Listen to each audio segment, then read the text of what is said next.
বন্ধুরা, প্রথমে এভাবে মাত্রা টেনে নেব।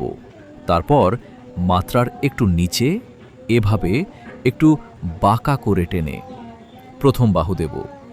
তারপর প্রথম বাহুর শেষ মাথা থেকে টেনে দ্বিতীয় বাহু দেব।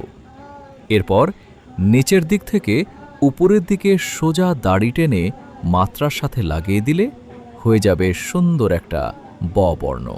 এরপর লিখব আমরা ব বিন্দু র। প্রথমে ব বর্ণের নিয়মে ব বর্ণ লিখে নেব। এরপর ব বর্ণ নিচে সুন্দর করে একটা বিন্দু দেব।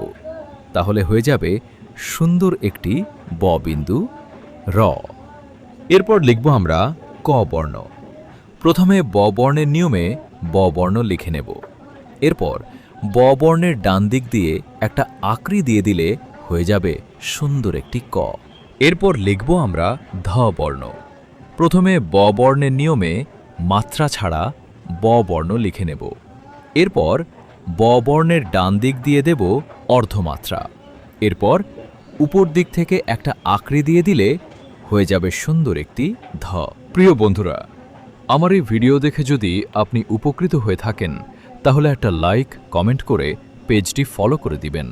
আল্লাহ হাফেজ।